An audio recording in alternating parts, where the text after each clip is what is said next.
কিসের জান্নাত আর কিসের জাহান্নাম? জাহান্নাম দিয়ে আমি কি করি আর জান্নাত দিয়ে আমি কি করি? জান্নাত আর জাহান্নাম দিয়ে আমি করতাম না। জান্নাতের মালিক কে? জান্নাতের মালিক আল্লাহ না? জাহান্নামের মালিক কে? জাহান্নামের মালিক তো আল্লাহ। আমি জান্নাতও চাই না, জাহান্নামও চাই না, আমি চাই জান্নাতের মালিককে খুশি করতে। আমি জাহান্নামের দিকে ভয় করবো কেন? আমি ভয় করি জাহান্নামের মালিককে। আমি ভয় করি জাহান্নামের মালিককে।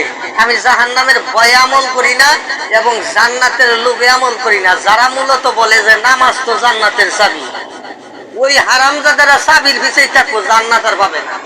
কারণ লোভ লালসা নিয়ে যারা আল্লাহর আমল বন্দিগি করবে, ইবাদত বন্দিগি করবে, তার ইবাদত বন্দিগির দ্বারা কোনো সময় সে মানে আল্লাহর নৈকট্য লাভ করতে পারবে না। কেন পারবে না?